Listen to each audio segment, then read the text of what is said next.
who also had age discrepancy issues. It may not be, it may be well possible that this age discrepancy issue certainly in the Imo State judiciary and almost assuredly on the Nigerian judiciary is much more serious than we are prepared to countenance. I think that we are sufficient records in the public space, and Tony Redia has written about it quite bluntly, to indicate that Tanko Muhammad falsified his age, and the fact that he left in a situation of advanced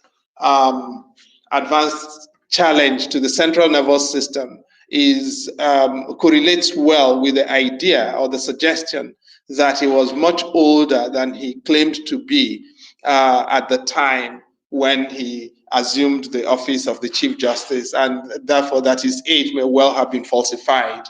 I'm sure that those are not the only instances, and the question, if we were to investigate the age claims of a lot of people on the Nigerian bench, we may be in for serious surprises, which then raises the issue: if a judge has got to the judiciary by falsifying their age, what else can they not falsify? So this is not just about politics. It's about, as Henry said, the ethics in government, the ethics of public life, the values that we are prepared to encourage. And going back to your question mindset, we say, well, these issues are okay. If it is your uncle, will you also say that it is not okay for your uncle to falsify their age in order to become a judge? If it is my uncle, am I prepared to stand my ground and say my uncle should not falsify their age? At this particular, as I speak to you right now, I know a state chief judge somewhere in southern Nigeria whose younger brother died at the age of 72 2 years ago. Now, the retirement age for judges is 70. His younger brother, the one way senior, died at 72 2 years ago. The man is still serving on the judiciary. Okay? Now, I'm not saying I know the state chief judge, but you know, what am I going to say? If the lawyers appearing before them who know the story and who know the reality are happy to do it, then I have to pick my battles, and every one of us has got to pick the battles we are willing to fight.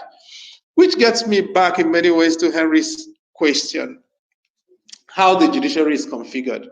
You know, the Lancaster House negotiations in 1953-54 started in Lancaster House in London, ended in Lagos in 1954. Raised that question, was where these issues began, the question of decentralization of courts. So they wanted to regionalize courts at that point.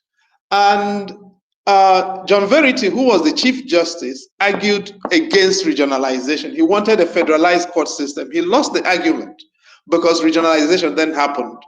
And the consequences of regionalization have trickled down over the years and through the generations down to where we are. The first major consequence, of course, was the Western regional crisis. Adegbenro and Akintola. Adegbenro and Akintola was essentially the whole Western region, Awolowo state of emergency, Awolowo trial state of emergency thing, was a crisis ultimately of judicialization of politics.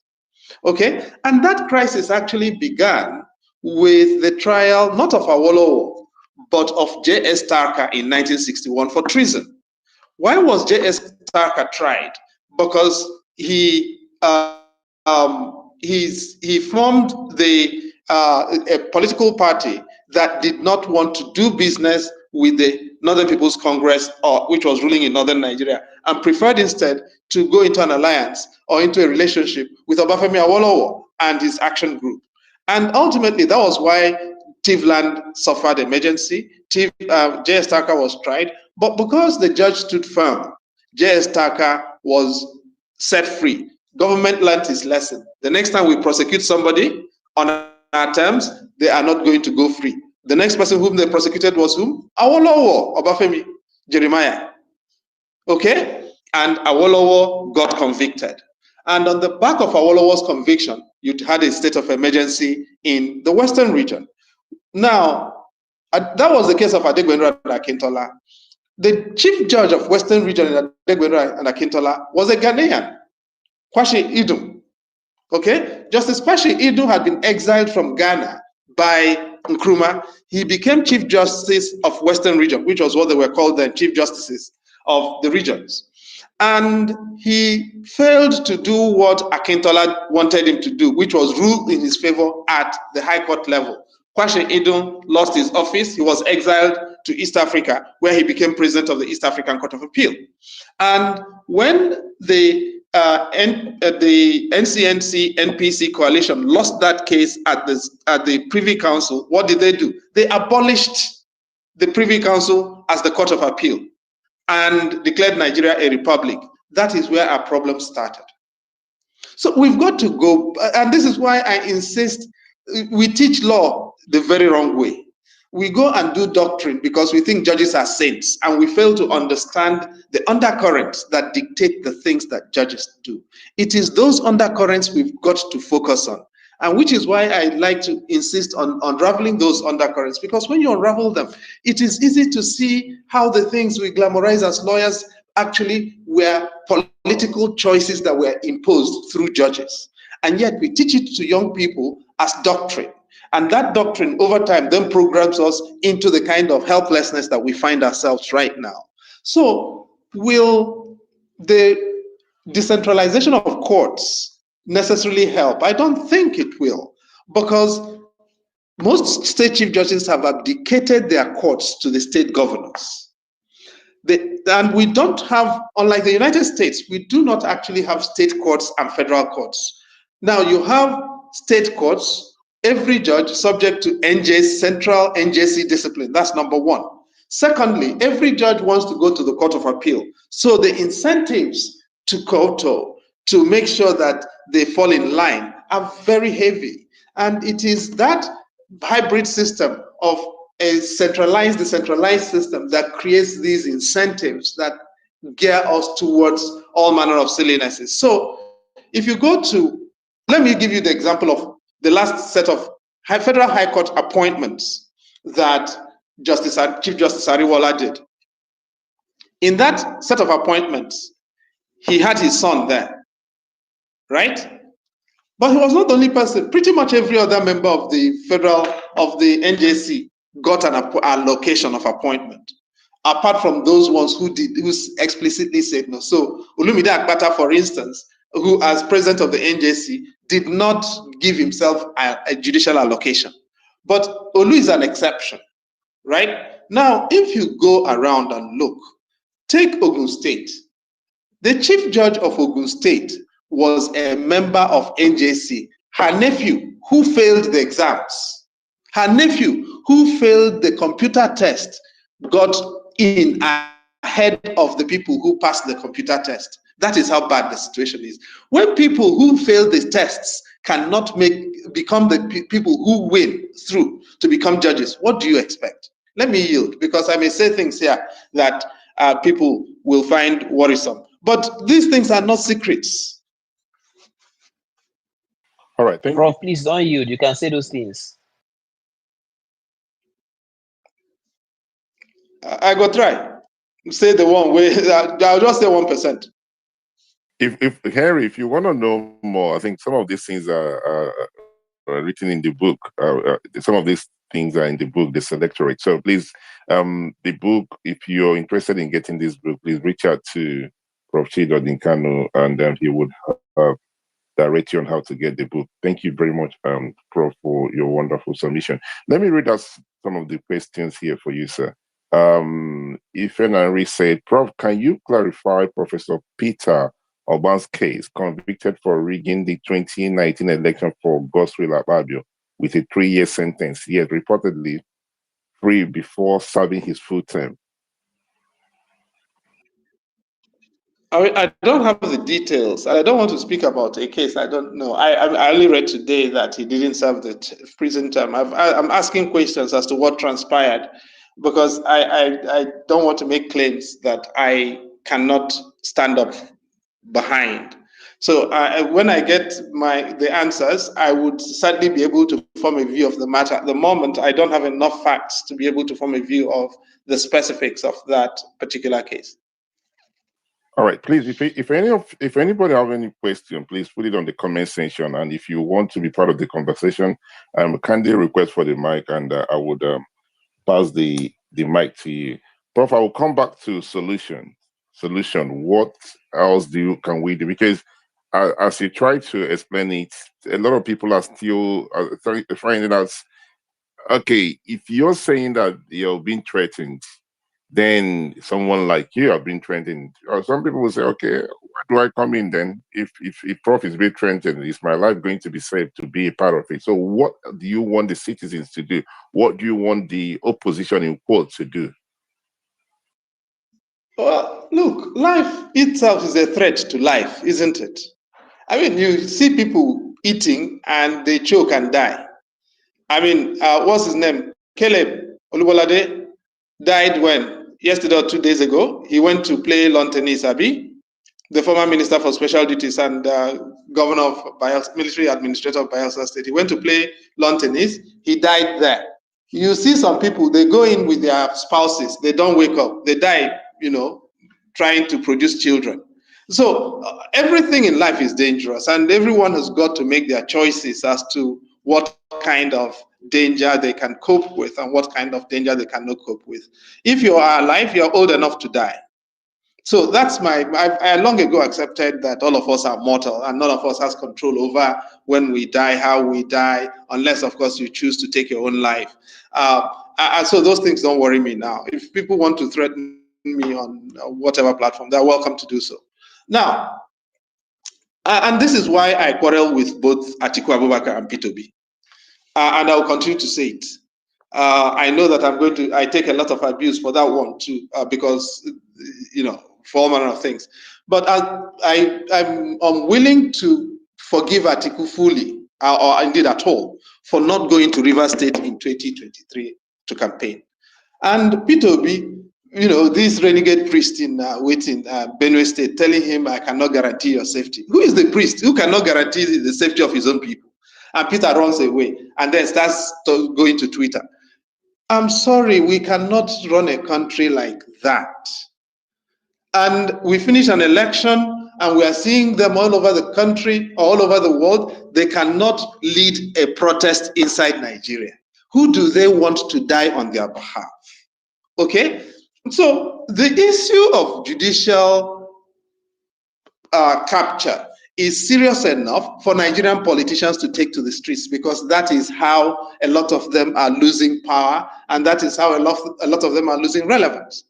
We've got to get to the point. Now, how did the coup in Mali happen?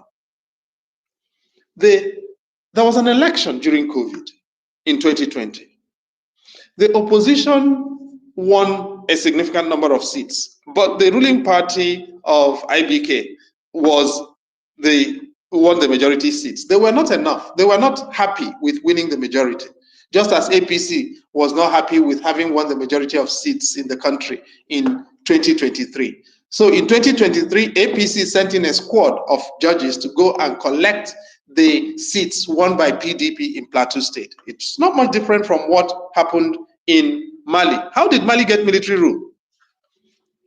The ruling party decided to collect the seats won by the opposition. Using the Constitutional Court, they collected 31 seats. The opposition had nowhere else to go. They went to the streets and started protesting. Some Islamists joined them. ECOWAS asked President Jonathan to mediate. When President Jonathan started mediating, people told him they wanted the Constitutional Court sacked. He went in, came out, went in, came out. By the time he returned to tell them, okay, I've discussed with the government, we can sack the Constitutional Court, the people said, no, we're tired. We want the whole government sacked. We no longer will be happy with you telling us to sack the Constitutional Court. By the time they were trying to negotiate, okay, let us give you the prime minister, nominate prime minister, the military had moved in and taken over power. When people do not feel that democracy is offering them options, things do happen. And when people do not feel that when people begin to feel that their judges are part of the conspiracy against their will, judges cannot be safe. By contrast, I was involved in the case in Malawi in 2019-2020. President Peter Mutharika, who was the younger brother of the President Bingu Mutharika, who had died of a heart attack when in 2012, right? Bingu died in 2012. Now, Peter had been a professor of law in the United States for over 30 years, returned, became foreign minister to his brother, and when his brother died suddenly, Peter exported the dead body of his brother to South Africa and was planning with the military to take over power so that Mrs. Tembo, Joyce Tembo, who was the vice president, would not succeed. The chief of army staff in Malawi refused. And so Tembo became president, and Peter kept plotting. He eventually won the presidency the following election. But in 2019, he lost. When he lost, the Supreme Court, Constitutional Court of Malawi struck down, Peter rigged the election, used TPEX to rewrite the results. The Constitutional Court of Malawi struck down what he did and asked them to do a rerun. Peter then went and decided he was going to fire the Supreme Court so that he could bring in justices who would rule in his favor. The people of Malawi went and protected their Supreme Court. They said they trusted the Chief Justice more than they could trust the politicians. They took to the streets. That is how Supreme Court of Malawi was saved. How many people here will go and protest for a Nigerian judge? That's the issue. So people know when their judges are doing right. People also know when their judges are not up to speed. In Kenya today, for what it's worth, there are people asking for David Maraga, the penultimate Chief Justice of Kenya, to come and run for president. Okay? So the people are not stupid. And I think it is important that we understand what we have done in Nigeria is to underestimate the power of citizens. And when people ask, what can we do? Look, in South Africa in 1994, this is not a story I was told. I was in South Africa at the negotiations at Kempton Park. Okay? In 1994 in South Africa, the existing judicial infrastructure and personnel were complicit in apartheid. So a decision was made within the ANC and the legal establishment to turn them over. They enjoyed constitutional tenure, yes, but the ANC decided we could not work with these people. That's how they created the Constitutional Court and relocated the Office of Chief Justice of South Africa from the Supreme Court of Appeal in Bloemfontein to the Constitutional Court in Johannesburg, and made Arthur Chaskalson, who had never been a judge in his life, as the Chief Justice of South Africa. In 2010, Kenya fired its entire judiciary. All of them were fired. They hired for a new Chief Justice. The man who got it was Dr. Willie Mutunga. Willie was a political detainee. Willie had been a lecturer. Willie was an NGO worker. At the time he became Chief Justice, he was the regional representative of Ford Foundation in East Africa, working out of Nairobi. And he became Kenya's Chief Justice in 2010. He had never before held judicial office in his life. So all this talk about what can we do, there is a lot we can do, and we don't even need to go this far. The NJC has now said, okay, we are going to begin to advertise appointments so that we know who is being appointed. But they don't have a system for managing it. And my suspicion is they have said it because they would like to see people say, oh, we are doing something, when they're still doing the same things they are doing. If we want to change and reform, I mean, I've outlined a few very modest proposals in the book for those who eventually get to read it, and I'll probably advertise those or have them published separately so that everyone has access to them and we can begin to discuss the ideas. But there are lots of things that we can do that do not implicate any need to amend the Constitution. We are not as powerless as we think, but not if the Chief Justices are going to continue to be complicit in a process of judicial capture. I yield. Okay, thank you very much, Prof, for your submission. Barrister Henry, do you have a question for Prof? Prof has been speaking for a while, but I have just one short question for Prof. Well, the question, I think the answer will be short, but then again, to Prof. Prof, do you think This is just my I'm just curious to know. Do you think that we're exporting this selectorate system to other parts of West Africa? And are there long-term consequences for our sub-region? The answer is yes, of course we are. The latest, of course, is Ghana. And some of you may be following what is happening in Ghana. The Chief Justice, Madam Tokono, has been suspended and is obviously not going to be coming back to office. And if you look at what the immediate past president of Ghana, who, by the way, used to be a president of the GBA, the Ghana Bar Association, did, you will understand why. I like, as lawyers, of course, most of us feel instinctively protective of judicial tenure, and who would, we should. But not when judicial tenure is being used the way it's being used in Nigeria and in Ghana. In Ghana, what happened? The NPP knew they were going to lose power. And so they captured the judiciary. They planted an Ashanti corps. And of course, the immediate past president was an Ashanti blue blood. They planted an Ashanti corps in the high command of the judiciary, hoping to use that to capture the election if and when they lost. The NDC decided, and the NDC is the opposition which has now won the party and is now the ruling party. The NDC decided that if they were made to lose an election that they had won, they will not go to court. They will go to the streets and the whole country will scatter. Okay?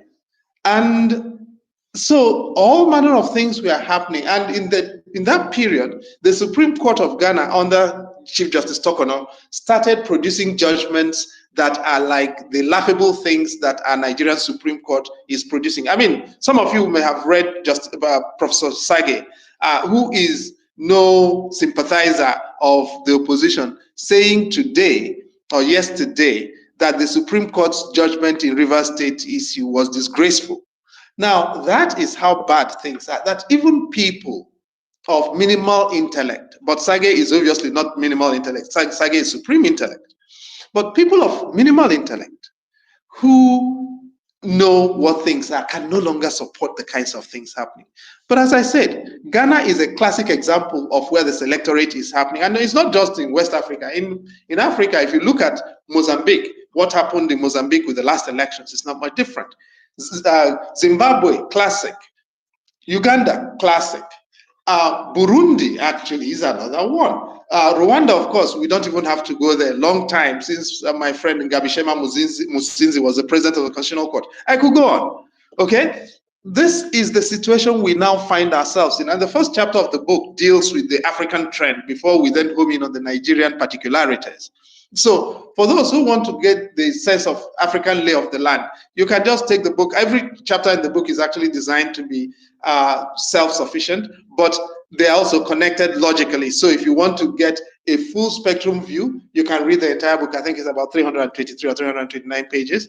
If you want to read, if you don't want to read the whole book, you can just read specific chapters, whether it's the prologue or the epilogue or anything in between. It tells a story in and of itself. I yield. Thank you very much, Prof, and thank you, Barrister Henry, for your question. We have Odunayo. Good evening, and thank you for joining us. If you have a question for Prof, please ask your question. Yeah, thank you. Good evening. Thank you so much. Prof, thank you so much for putting these thoughts to putting your thoughts to a pen, to a paper, and for some of us who actually want to get it, you said you're going to put it and how we can get it, and maybe we can read for broader perspective. However, I have some questions for you, sir. We spoke already, and but I've not seen. I didn't know that you were working on the paper or the book launch in this sense. However, the way the judiciary is in Nigeria, do you think the outsider can influence how things are based on your knowledge and your experience in what happened within the judiciary? This is based on the fact that they said, like you echoed earlier, that the NJC said they will be publishing the appointment procedure. Has it lacked any appointment procedure in any sense? Is it that they have not made up their mind in who they will send to the court, either the state high court, national industrial court, customary court of appeal, Sharia court of appeal, and every other level of court of records. You don't think that there's something that already concluded in their mind in that sense? Because do you think that any outsider can actually flush anything out of the system if you're not insider? Like what happened when the 14th Justice of Supreme Court ruled against the former Tanko, wrote a petition against the former Tanko, and Tanko resigned. Do you think anybody can come in from outside to flush what happened within the judicial system in Nigeria? Yeah, thank you. The answer, of course, is yes. I don't have to go too far to give you. I can give you examples. Since 1991, my own personal experience of my own interventions. It has happened so many times. Oh, by the way, actually, the standard rule is that outsiders decide what happens in the judiciary. If you read Ochenda Amichi's autobiography, that's Chief Simon Okeke. He says in that book, I believe it's in page 179, that when Chief Simon Okeke, of course, was the managing partner and then chairman of Knight Frank and Rotley, which is the biggest real estate firm in Nigeria. And Knight Frank and Rotley was a multinational. And they used to, they set up they had partners in the firm go into different country clubs in Lagos. And he writes inside the book in black and white that it was in those clubs that court decisions were made. So because of course, if you're doing real estate, you've got to do courts and all of that. That court decisions were decided in those places and they were made there, and they were not decided by judges. They were decided amongst members of the club. Okay? So outsiders have been deciding judicial issues for a long time. What we are asking for is that outsiders should not be deciding that it should be judges acting on the basis of law, evidence, and conscience. Full stop. Can an outsider have a part in what happened if the insider is not willing to play the game with him? Yeah. No, I'll give you an example. In 1991, there was in Cross River State then, there was an appointment due to take place. And it was the position of a judge being appointed into the High Court of Cross River State. And at that time, a friend who was in the AJC, Advisory Judicial Committee, used to give me the minutes of the Advisory Judicial Committee. And I read one of those minutes, and they had removed the name of a woman. And this friend was not, I can't mention the name, but this friend was relatively lowly in the infrastructure of the AJC. But when I read that minutes, they removed the woman from being a judge because they say she was a single mother. So I took those minutes, marked up that place, and went to a senior journalist and said, we've got to make sure these people get embarrassed by this, because I know this judge is sleeping with this person. This male judge is sleeping with this babe.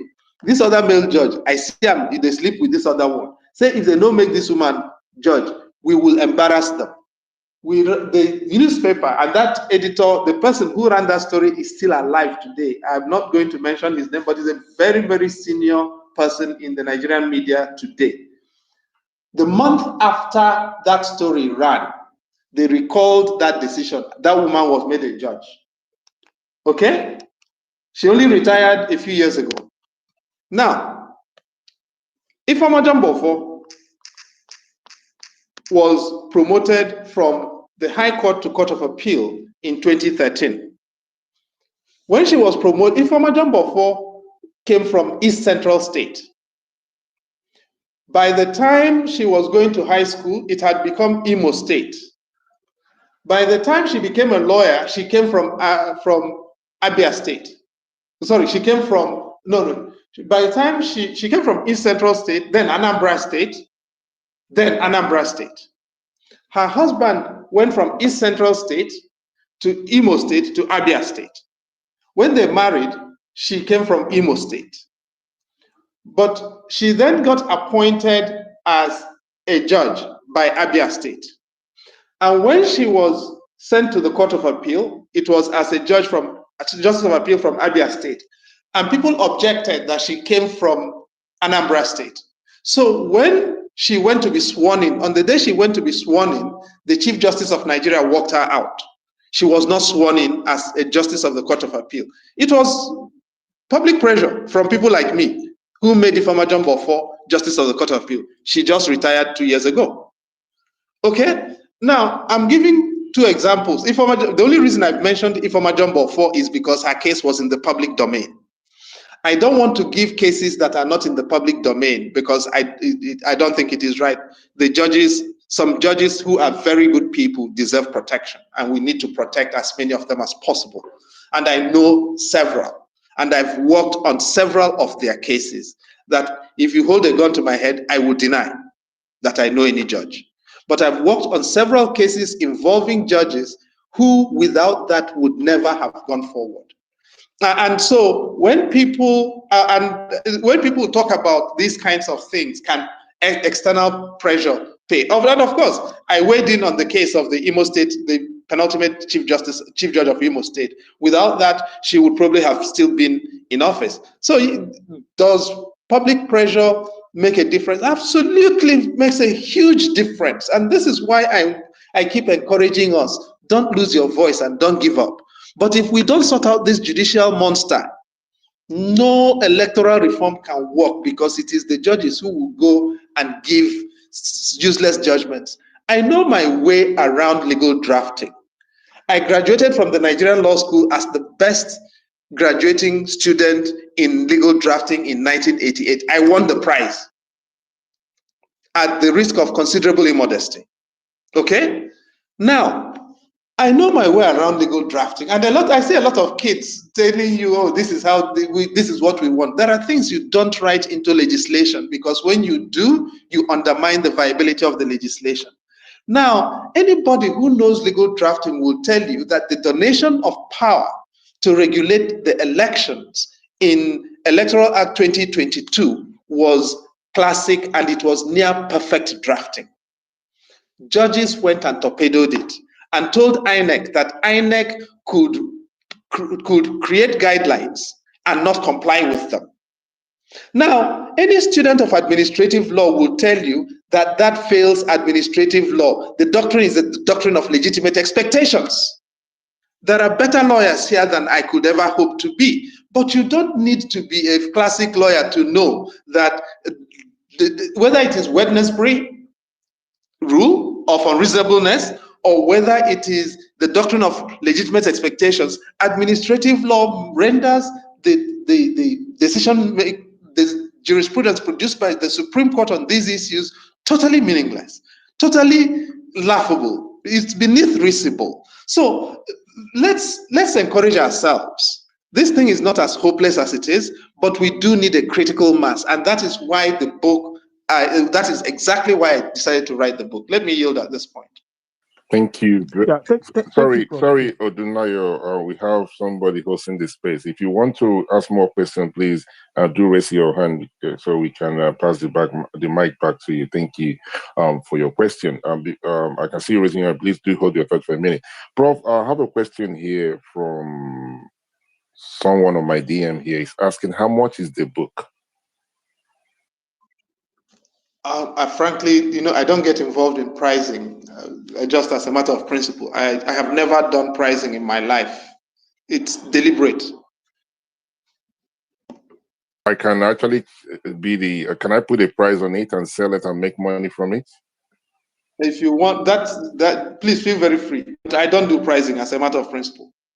All right, so I will buy it and resell it. So, okay, thank you very much. Thank you, sir.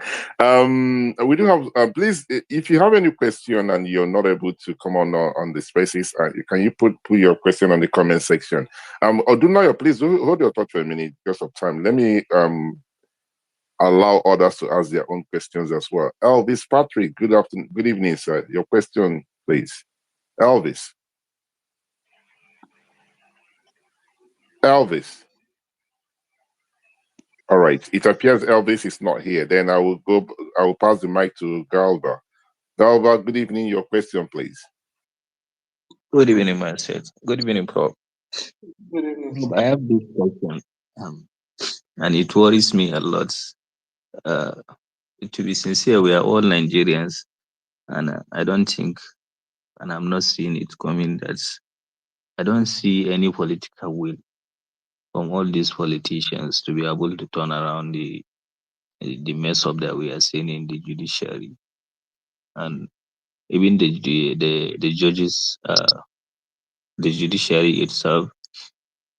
I can say over 80% or 80 something percent of them to 90% are not ready to change in one way or the other from my own perspective.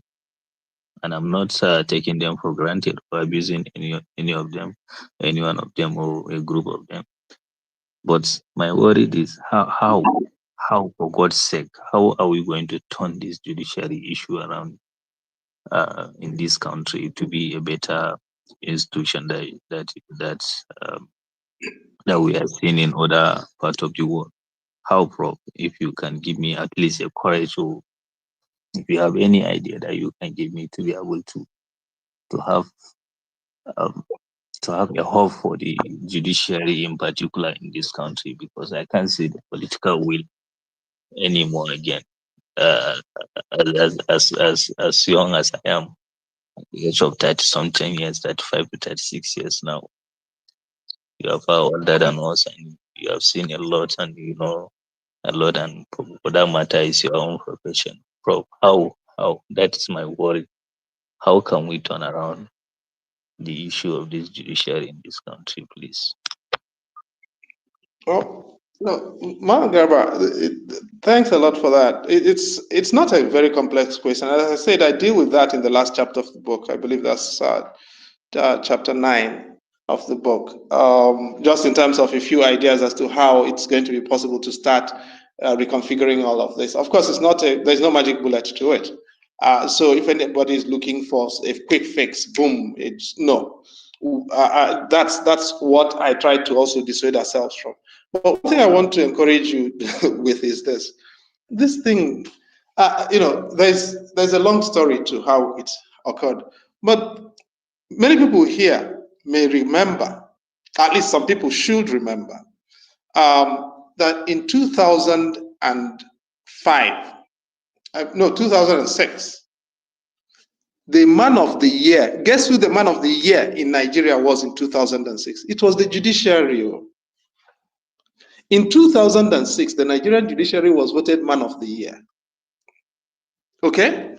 Now, it tells you something. This degeneration, or the pace of this degeneration, has been pretty swift.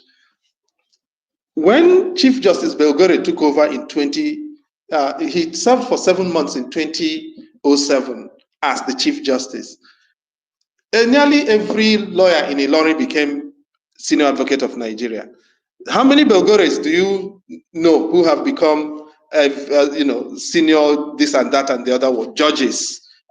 It was that it started. Belgore was succeeded by whom? Kutigi. Kutigi appointed 2 of his children as judges, one to FCT High Court, another to Federal High Court. Another of his children became, 2 of his children became registrars in the court system. The rest is history. One of them is going to be a Chief Justice by 2034, 2035. He has already got on the Supreme Court. Okay? Now, this is the thing. The former governor of Rivers State, wife is a judge, daughter is a judge, daughter is a judge, another daughter is commissioner for health. If you now look, they're rewarding one another. And if you go to the National Judicial Institute, the children will actually tell you that this is their own cocoa farm, that they are entitled, that from here they are going to there and everywhere. If you look at the biography of the son of Justice Ariwola, who is now a judge of the Federal High Court, you will understand how this cocoa farm mentality has ensued and how recent it is. So I don't think we should give up hope and say, oh no, nothing can be done about this. No, is it possible to craft a way around being able to start doing something about it? Of course it is. But we cannot do it with one voice in the wilderness or two or three. This space is alone. As I'm speaking here now, there are over 300, there are over 450 of us on this spaces alone. If we could just get 20% of this 450 and every one of us starts multiplying, over the next year, we will create a force. And when we create that force, it becomes a civic force that MBA cannot capture. NJI cannot capture it. APC cannot kill all of us. PDP cannot drown all of us. That is what we need on this particular matter. And until we create that, we are going to continue to feel despondent. I'm not. I'm very, very optimistic that we can fix this thing. That's why I'm staying on it. I'm not going to give up. And I'm inviting as many of you as possible to please get onto the issue. You know, now the obedience started, all eyes on the judiciary. They lost the presidential election petition and went to sleep. You cannot start all eyes on the judiciary and then go to sleep. No. If you want all eyes on the judiciary, let us all keep it there and let us not yield at all. I yield. Thank you very much, Prof, for your wonderful response. Barrister AA, good evening. Your question, please. Yeah, thank you, Mindset. Thank you, Prof. You know, it's been fascinating, all that you've been saying. But Prof, I want to ask a question, and I want to just two questions actually, one conceptual and the other one practical. And I want to focus on the selectorate point, you know, with regards to election and politics.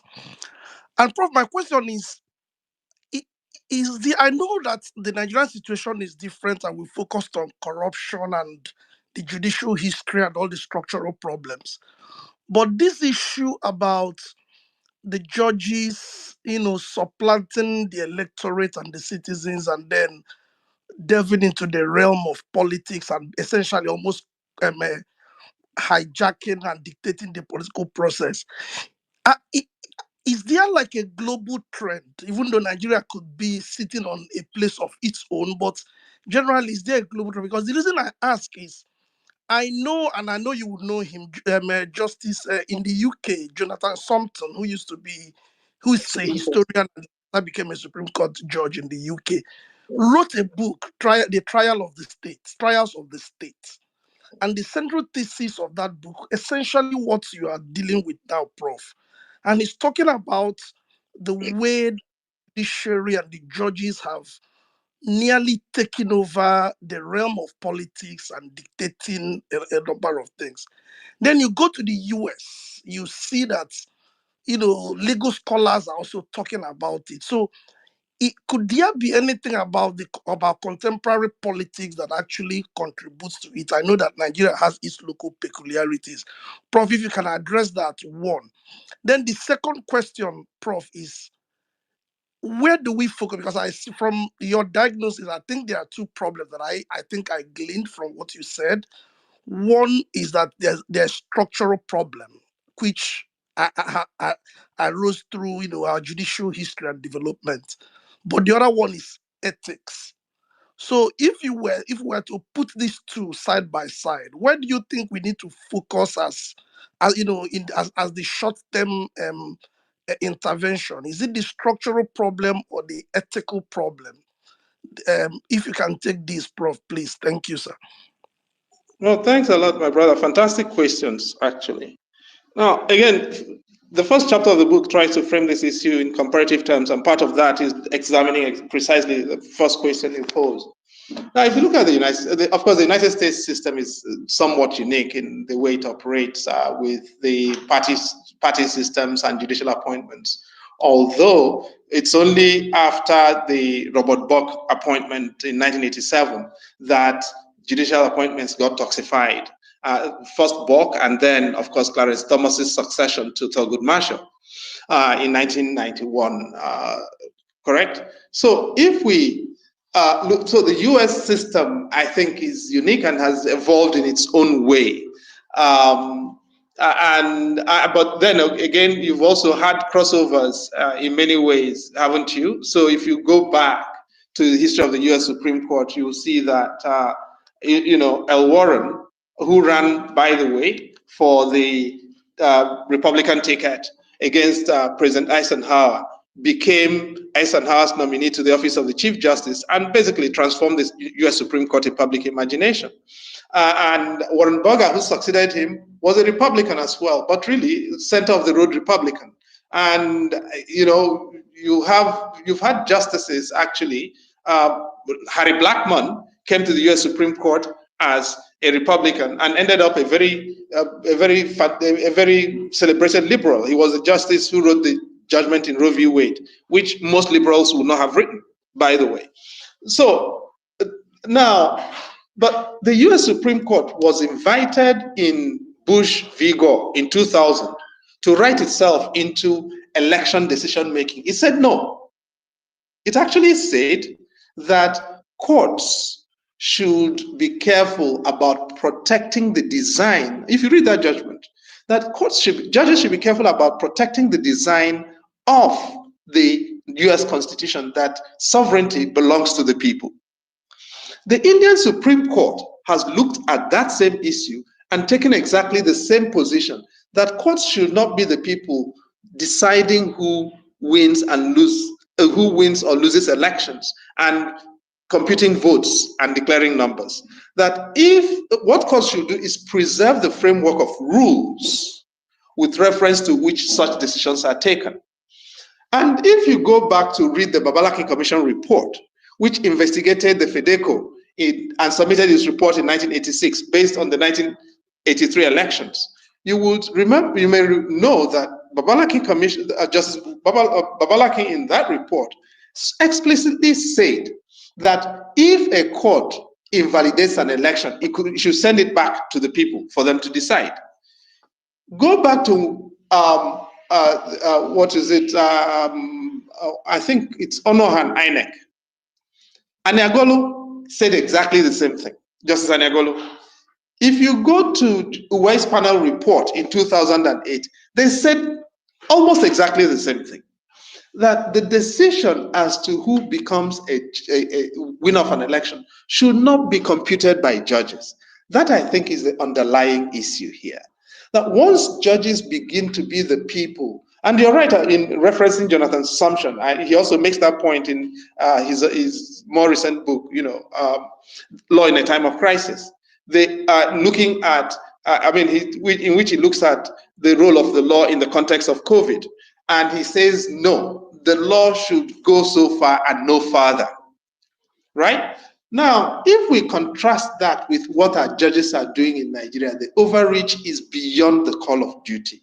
And this is really about returning the judiciary to what the judiciary should be doing, which is what?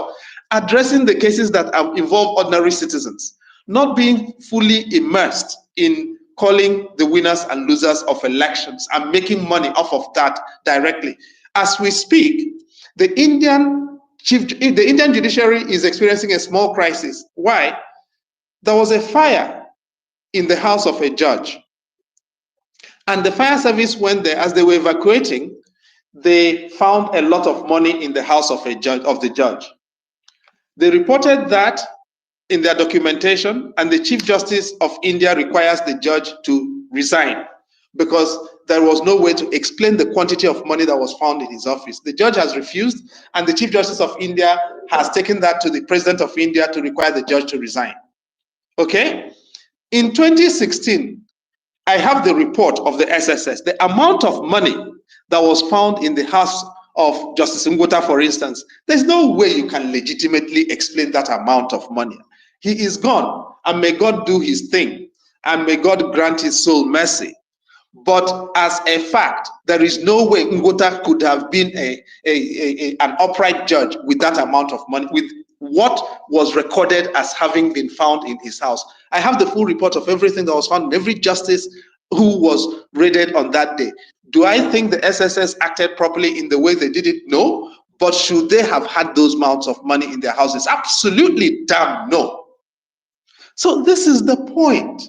When judges are that crooked and have converted their houses into bureau de change, where you can collect Deutschmark and euros and this one, there's a problem. Which leads me to your second question, which is very simple. We need to address the ethical issue.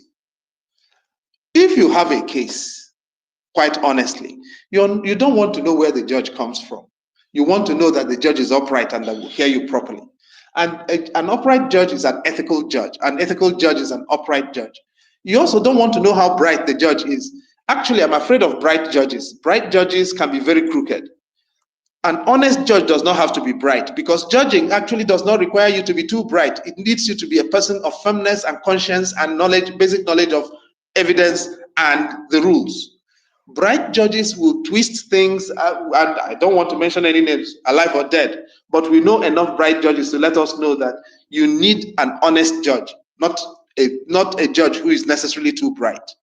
The ethical issue for me is the one to home in on. I yield. Thank you very much, Prof, for your response.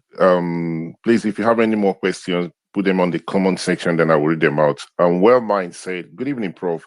My question is, how should we manage the issue of counter-protest, which is usually sponsored by those in power? They usually comes with almost equal vigor to counter those against their shenanigans. My brother or my sister, whoever is asking that question, let P2B come out, let Atiku come out, let counter-protesters come out. Didn't Buhari protest? Didn't Tinubu protest? Why can't Atiku come out? Is he too young to die? Or take a bullet? Or take tear gas? Didn't Chubo Kadibo, who is his acolyte, die protesting? They shot him with tear gas. Chuba, who had a respiratory disorder. So all these people who are afraid to take an injury, I'm sorry, I'm not interested in following anybody or supporting anybody now who cannot take an injury for what they believe in. Full stop. So if you don't want to take an injury because you want counter-protest or you're afraid of counter-protest, get out of the way. Let those of us who want to organize to be able to do that, do it. But don't come and tell me to come and support you as Labour Party or PDP or QED. No. All right, thank you very much, Prof. Dr. Odo, please quickly, your question. Sorry, excuse me. People don't know how bad this thing is. How can you declare the kind of state of emergency they declared in Rivers State and no PDP legislator, no Labour Party legislator, no member of the National Assembly of the opposition could tear their shirt and say, no, this is bad? If just one person had torn their shirt that day and said, I will say, okay, I will follow this person. But you take the most formidable state of the opposition party and nobody actually protests. You don't know the significance of protest. How do people know that there is something called Tiananmen Square today? It's because of the power of protest, the power of one man who refused to say, who decided to say no and stood in front of a tanker. Sorry, no, a tank, a military tank. Correct? The tank could have pulverized him, nobody, but the courage of somebody standing in front of a tank overpowers everybody. This is the point about this thing. We don't understand the power we have, all the grammar we are speaking, why do people remember Gani Faweimi? It was because Gani stood as one man against the might of the military. The civic might we have, we refuse to understand. And that is why I'm increasingly very visceral against Atiku and P2B. They are time wasters. They should get the fuck out of the way. I'm sorry. They're bloody wasting the time of citizens. They should stop offering people delusions in the comfort of their homes. Every one of us is an adult. Now, if you're 18, you're an adult. Nobody should stop misleading. People should stop misleading us. I will never support Tinubu. I will never vote for Tinubu, except under one condition. If El Rufai is running against Tinubu, I will vote for Tinubu. But except that, I will never support Tinubu. And yet, recognizing that as it is, I am not willing to support P2B or Atiku under the present circumstances because they are time wasters. They are drain pipes of the emotions of people. And I think they should get out of the way and let us try and fix our problems. Oh, wow. Okay, this is getting interesting. It's actually hard talk. Dr. Odo, before I pass the mic to you, please let me read out another comment No question on the comment. He said, Mindset, please, can we get a link to Prof book, or where can we order a paper pack from? Prof, they are people are asking for the link for the book. I'll send you the link, Mindset. All right. So Prof will send it to me, then I would tweet it out as well. Thank you. Dr. Udo, go ahead, sir. Good evening. Your question. Okay, Mindset. All right, Mindset. Yeah. Good evening, Mindset, and good evening, Prof, and everyone on the platform. Prof, I was holding my breath when you made the last when you delivered the last point there. Prof, I want to first commend you for the wonderful work you have done. I didn't even know that your advocacy has dated back to the 90s and 80s, Prof. It shows that you are not just a man yesterday, you are a man of, many years. But Prof, this is my question to you. You have said a lot, and we have an election in the next 1 year because the primaries will happen in. Before I go on, let me postulate from the Franz Fanonian dictum, which stipulates that the dialectics of reconciling two conflicting ideas is the algebra of revolution. The overbearing intervention of the state government had further exacerbated oporombium and amounting to sadomasochisms.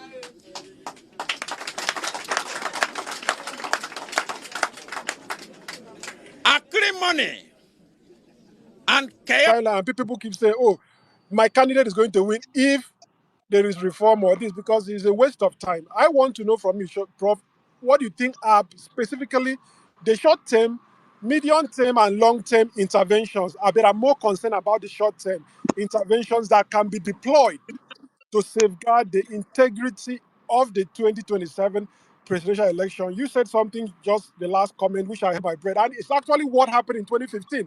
The APC told Jonathan that they will declare an interim government if he rigs the election. In fact, the country was tense.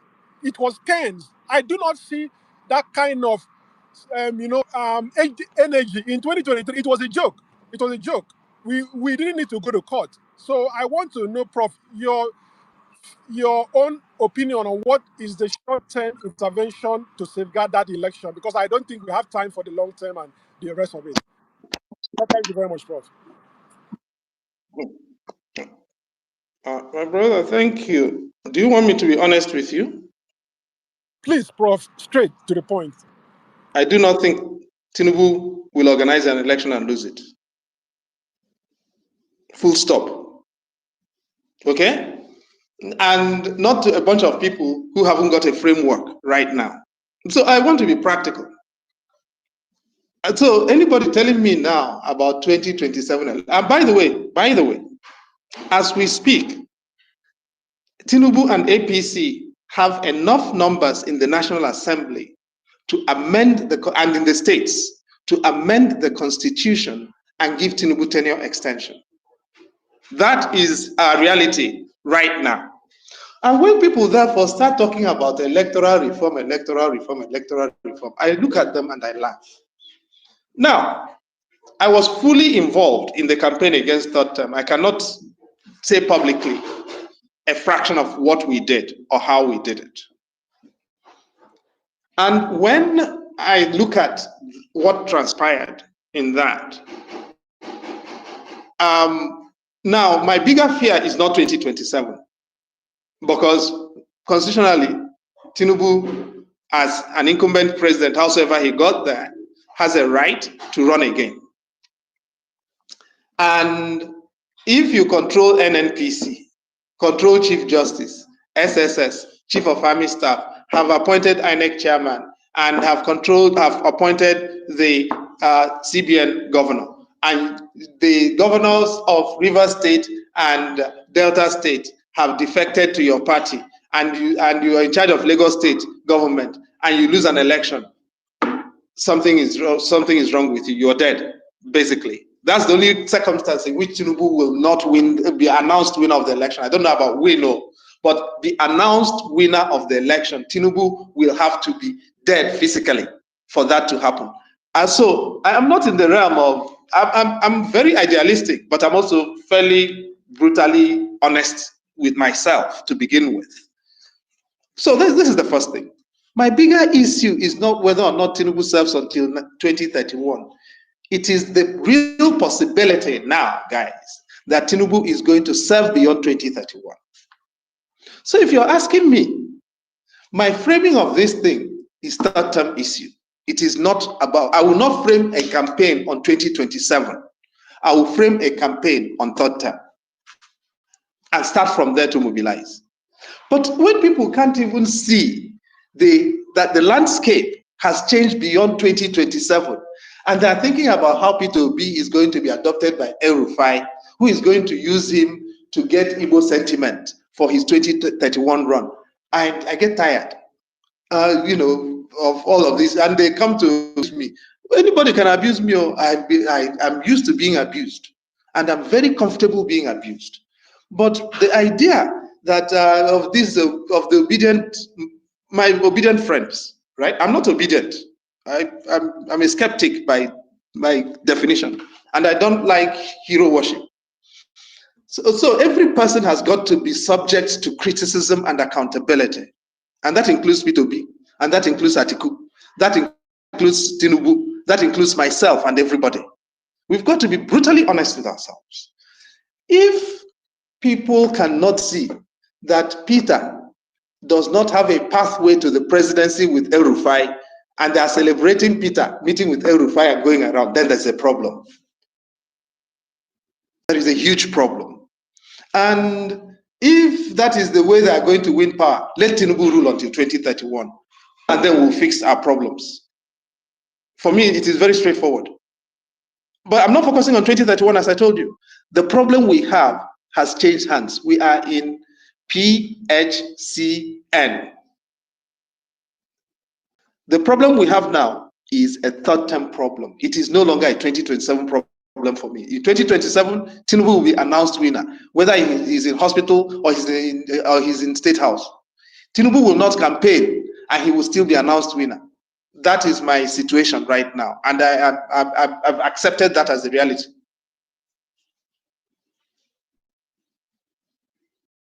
All right, thank you very much, Prof, for your response to Dr. Udo's question. Let me quickly read out some of the questions. I know I promised this this space will be only for 2 hours. It's only a minute past 12. Please permit me, so let me quickly read out some of the questions. Okay. Excellency said, my question is, the point Paul have been making brings the thought of people like the owner of Sahara Reporter, that is someone that is giving opinion like this. Why do we as Nigerians now tend not to take people like that seriously? That's a question for you, Prof. Let me read out some of them so you can respond to them if you can. Tony said, okay, this one is not a question. This question is for Prof. Well done. You made a profound statement just now.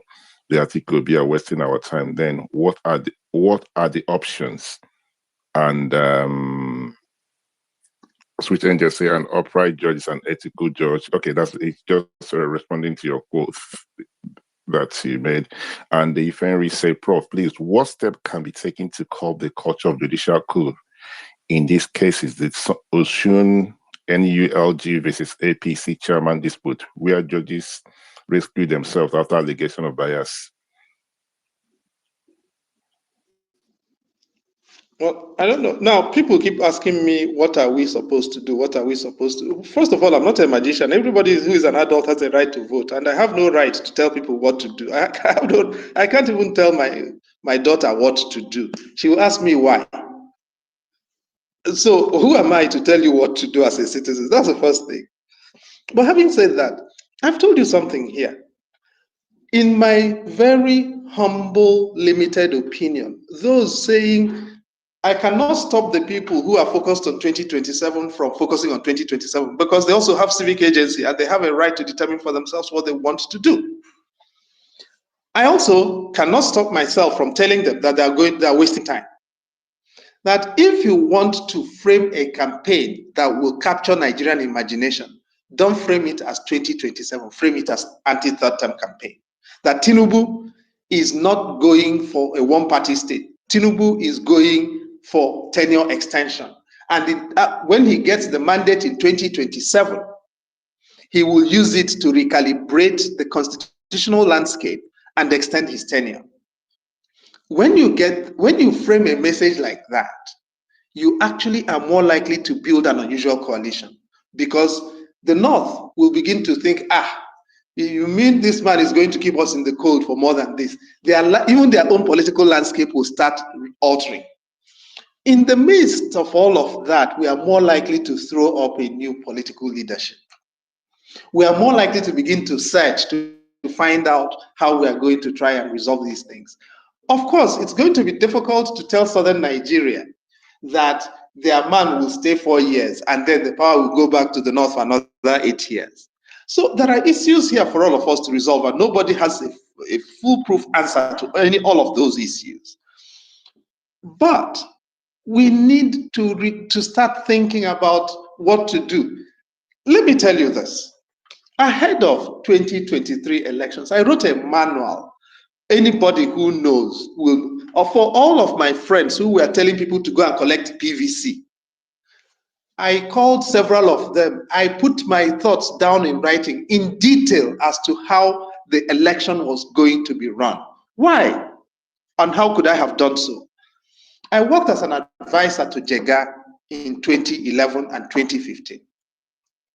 Ahead of the 2019 elections, I decided because that continued into the tenure of the current INEC chairman. I saw him up close and personal. I decided I didn't want anything to do with him because the man just didn't have what it takes in the departments where you need the INEC chairperson to have what it takes. He didn't.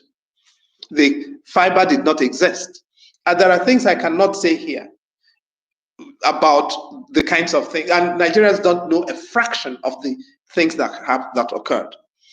Now, so when I presented the details to my friends, they said, no, I was trying to demobilize people. Their message was go and tell people that they should be collecting PVC. I said, fine, please tell people to collect PVC, but also warn them about these possibilities and the need to try and create a counterpoise to them. They said I was being cynical.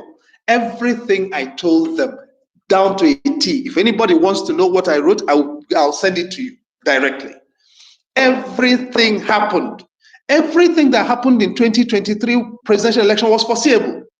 Everything that happened in 2023 presidential election was foretold. So there is no, politics and presidential politics in particular, and democratic politics is a rational process. It's not voodoo.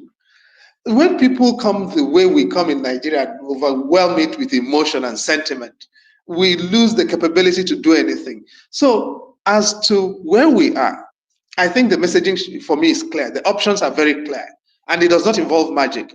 But are we prepared to confront reality? That Tinubu is not going to lose an election that he calls. That's the first thing people will. And if you're going to do that, you've got to be prepared to drive Nigeria to beyond the brink. Which one of these guys can drive Nigeria to beyond the brink? All right. Thank you very much, Prof. So I have a question, because on one hand, you say that Tinubu will not lose an election that he would preside on. And on the other hand, you're saying that if the opposition are serious, this opposition in the context that Nigerians as the opposition are serious of stopping him winning the 2027 election, they have to change their strategy. And one of the things you mentioned is that there has to have something akin to start preaching to everyone that care to listen that this guy will go for third term. So which one is it? Are you saying that he's not going to lose? Are you saying that if these guys change strategy, they might stand a chance of stopping him? Are these guys capable of strategy? Have they shown that they are? No, you see, if you're going to go into a contest, at the minimum, do what? Carry sand in your hand. Have you never lived inside village before? Carry sand in your hand now, so that if the contest they get somehow, at least you will carry sand, pour inside the person's eye. Okay? The person will feel there has been a battle, there has been a contest. Right now, There is no contest in this landscape. That's the point I am making. Anybody who does not see that is either deluded or is misleading themselves or has too much energy to burn, and quite honestly, the person is unemployed. That's what I'm trying to say. All right. Quickly, Ohams, go ahead. Good evening. Your question, please, as we round up.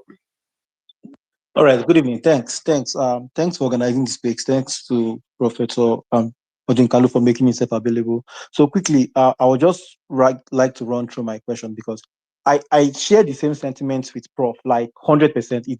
I know I've been saying this to the obedient movement severally. A lot of them have blocked me, but I keep telling them the truth that we are naive people. But this is where I think I differ with Prof. If we give up, then it's a waste of time. If 2027 is available, we should be thinking of what can we do instead of saying it's not possible. And I know it's very difficult, but I always believe something is possible. And I know you don't agree with me on this perspective, but I'm thinking, why is it that we are still against the El Rufai option if we are seeing that it's impossible without a very strong fight? We don't have that sand you talked about. These guys have that sand you talked about. Why can't we put our differences aside and embrace this option and know that if we push with this option, it's very, very possible? Because I know it's possible. If we push from now and unite with these guys, this Northeast and Northwest block, their power block, we can wrest this guy out. Because what I'm looking at is very simple. Atiku is going to run. He's bent on running. Sorry, sir. Are you asking a question? Are you making a contribution? Please. No, I'm asking a question, and I'm saying, and I'm just putting it in context to know why we are still refusing an option of 4 years of a P2B in presidency if we don't have any other option.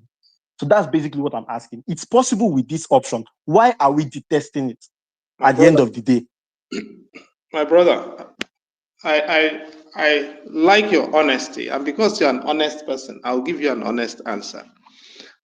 Slight background.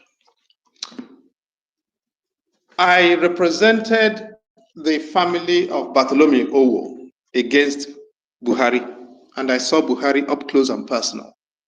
I was the lawyer to the Bartholomew Owo family, and for those who don't know, Bartholomew Owo was Nkem Owo's brother, who was executed with the 3 other people in 1984 on the orders of Muhammad Buhari. I represented Kwatublo and the family on behalf of against Buhari.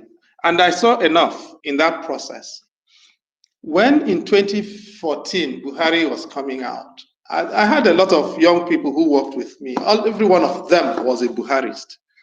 I called every one of them and I told them, you people will regret everything you're doing. I had to save a few of them who were going to be killed by the soldiers then, who were trying to protect Jonathan. Many of them took a beating. They were the first people who came to me to apologize after Buhari. Less than 3 months after Buhari won power, they started apologizing. Buhari will be child's play compared to El Rufai. So let me answer your question with the degree of honesty that you have said, given your answer. I will never, ever support El Rufai. He is a mass murderer. He is a killer. K-I-L-L-E-R, capital letters.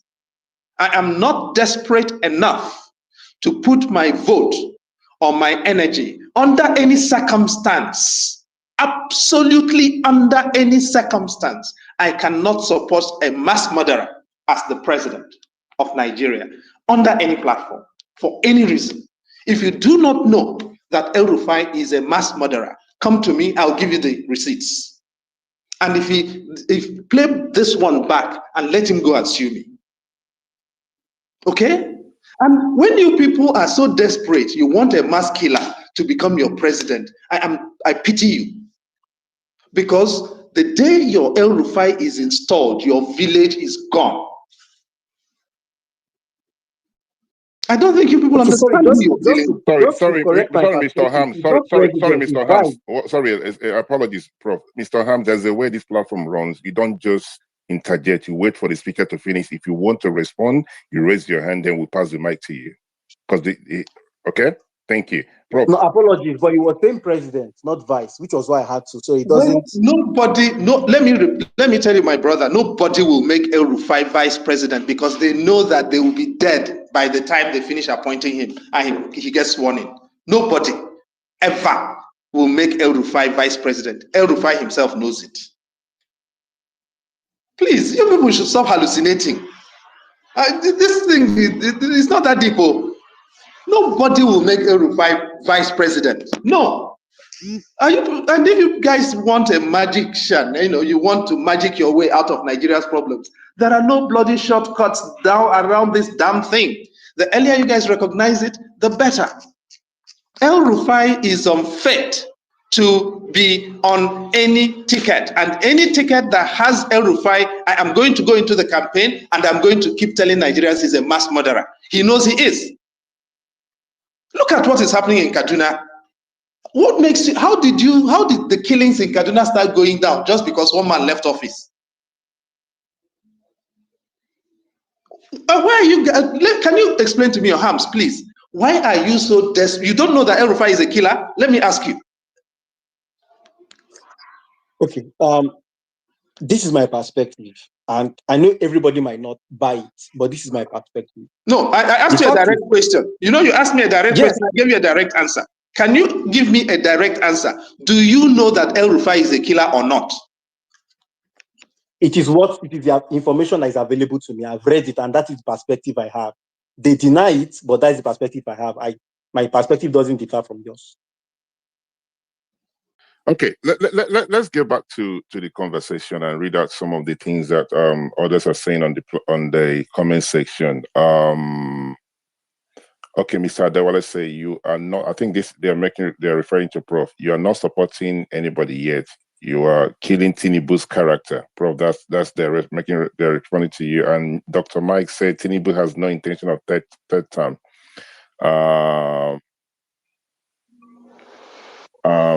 Okay, Joe's question is, Prof, this your last line on 2027 is depressing, sir. Is this your projection, not subjected to the certain dramatic changes? No, somebody said I'm killing Tinubu's character. Did anybody tell them that Tinubu became president because he has character? I mean, it's a very laughable proposition. Tinubu did not become president by being a man of character. So how can anybody kill something that does not exist? So let's be, at least we can have a rational conversation based on clear enough parameters. I haven't said anything here that I'm not willing to take a bullet for. From El Rufai is a killer to Tinubu will not organize an election that he's going to lose, to I'm not willing to become a groupie for Peter Obi or Atiku right now because they're not willing to provide leadership. Everything I have told you here now, I am willing to take a bullet for. So these are not matters that I'm afraid of putting forward. And I've told you, 2027, there is a way around creating acoustics of competition that makes sense. And at the moment, I do not see any of that happening. And I said acoustics of competition that can make sense. That's, please, just take note of how I have phrased that. Thank you. All right, so I just want everyone to understand that this is Prof. Odinkano's personal opinion. Personal opinion, right? That does not mean that what he said would happen, right? It's his opinion. I mean, there's a possibility Peter Obi will go out in 2027 and win the election. There's a possibility Atiku will go out and win the election.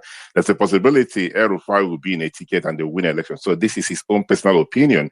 I know a lot of people feel that, okay, coming from him, this is depressing and everything. It's his own personal opinion. And I want us to understand that. I want us to respect that as well. So don't be depressed. Go back to your drawing board and see what can be done. 24 hours in politics is a long time, right? Anything is possible. So mindset. Can I also say one thing? And having said everything I've said here, I've also told people that I'm a very optimistic person. And if you come out of this depressed, then you haven't got my message. And I can tell you my own story, okay? Because I've been at this thing a long time. I made a choice as a young person that this was what I was going to do.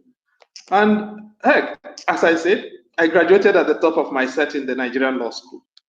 I finished university with the top prizes, and I finished the law school with top prizes. I also have a PhD in law. So I'm not idle. But this is a choice I made. And when I made this choice, I was clear it wasn't going to be easy.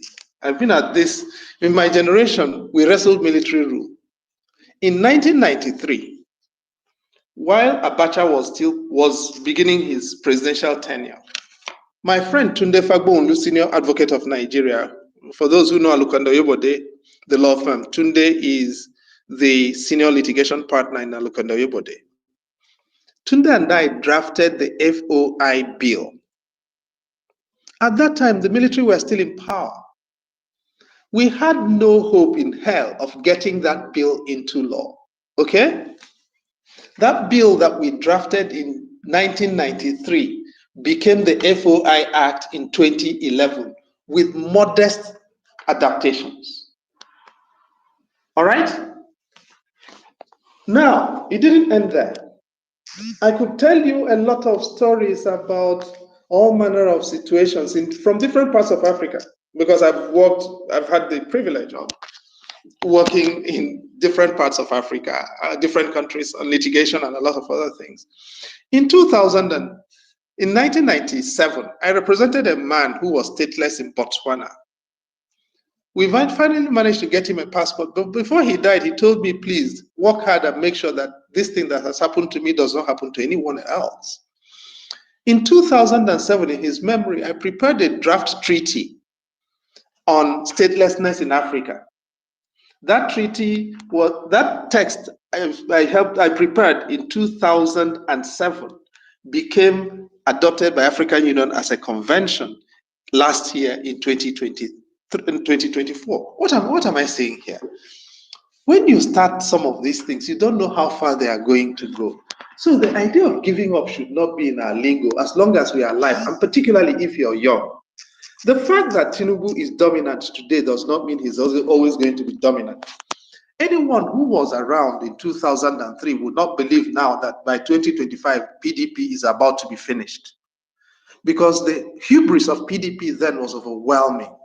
So it's the same thing here. Nobody should feel demobilized just because of what is happening here. Even in this particular context that we are, I have a lot of stories of victory to tell every day in that Nigeria, not just in judiciary, in policing, in reform, and even in this particular government now. So people, please, if anybody is feeling depressed, I'm not one of them all. I'm very optimistic about my own prospects and the possibilities. But what I am against, what I'm trying to suggest to you is, once you're adult, please do your own reasoning. Don't be anybody's groupie. Hold everybody to account and try and be realistic in your idealism. That's all I'm saying. Depression is not part of the equation for me here. The only thing I see here is grounds for more work and grounds for more optimism and grounds to be a lot more ruthless in the way we conceptualize our possibilities. I hope I'm clear enough. All right, thank you very much, Prof. For those who are still asking about the book, I've posted the link, or I tweeted the link out, and you can still go on Prof handle and to get the link. The book is on Amazon as well. Guys, thank you very, very much for all your wonderful contribution. Prof, as always, thank you for joining us. And to my co-host, Barrister Henry, thank you for all you've done tonight, and AA and every other person. Guys, it is what it is, right? This is Prof Odinkanu's personal opinion. I know him. Some of the things that he said, sometimes he said things I disagree, and I have my own opinion. He has his own opinion, and we'll see how he plays out. This is what life is all about. So I don't want anyone thinking that it has to be, his way or no way, right? I've learned something from him tonight. Yes, in as much as it appears that there is no hope, but there's still a room for improvement.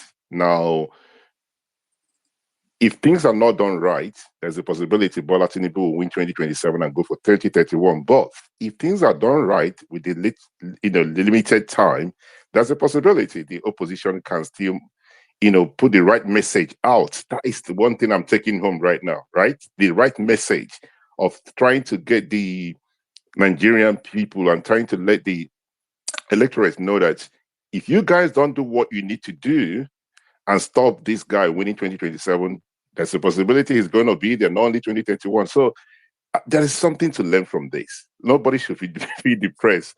Do you think I'm comfortable listening to everything he said? No, but I'm learning from it. That's what life is all about. Would that stop me doing my polling and say, okay, what's the point of doing my survey if somebody have said Bola Tinubu will win the election? Should I just stop what I've started already? I'm not going to stop. I'm not going to stop. So I don't want anyone to give up hope. It's very, very important. Just go back to your drawing board and see what can be done. If you're very close to the opposition, and see what they can do to change the narrative, to change their strategy. It is that important. 24 hours in politics is a long time. Never say never. That's my own, the way I look at life. But on that note, I want to wish everybody well. Prof, thank you very much. Your final thought as we round up, Prof. I don't have anything useful to say. 24 hours in politics is a very long time. Never say never. If I add anything to that, it's an anticlimax. All right. On that note, guys, thank you very much. And I will see you some other time. Enjoy the rest of your evening. God bless you. God bless you. Bless you the most.